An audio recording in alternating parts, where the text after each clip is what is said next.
જય માતાજી મિત્રો, ગુડ મોર્નિંગ. કેમ છો બધા? મજામાં જશો તો મારા નવા વ્લોગમાં તમારું સ્વાગત છે. તો સવારમાં નાહી ધોઈને ફ્રેશ થઈને હું નીકળી ગયો છું મારા મજૂર પાસે આંટો મારવા.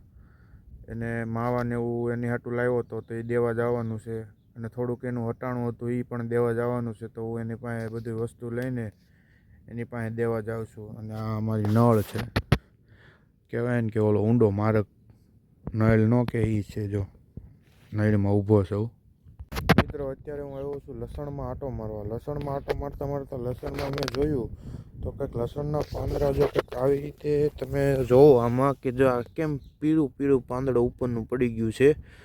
તો આવું શેના કારણે થતું હોય છે કોમેન્ટ કરો. તો આમાં દવા કઈ મારવી એ કોમેન્ટ કરો, જેનાથી લસણમાં સુધારો થોડોક આવી જાય અને જે પાંદડા પીળા પડતો તો એ બંધ થઈ જાય. તો મિત્રો આપણે જે ઊંડાદારની મોટર હતી 15ની, એ મોટર અત્યારે ઉપડતી નથી. તો એમાં શું વાંધો છે, શું ફોલ્ટ છે એ તમને હું બતાવું. હમણાં મોટર કાઢવાવાળા ભાઈ આવે છે. તો આ જે 15ની મોટર છે ઊંડાદારની, એ ઉતરતી નથી. શું પેટીએ કાંઈ વાંધો હોય છે, શેડા બેડામાં કે ડયા બયા ઉડી ગયો હોય છે, તો શું ફોલ્ટ છે એ હું તમને બતાવું હમણાં. મિત્રો ડયા ચડાવી દીધા છે અને હવે ફ્યુઝ ચડાવી છે.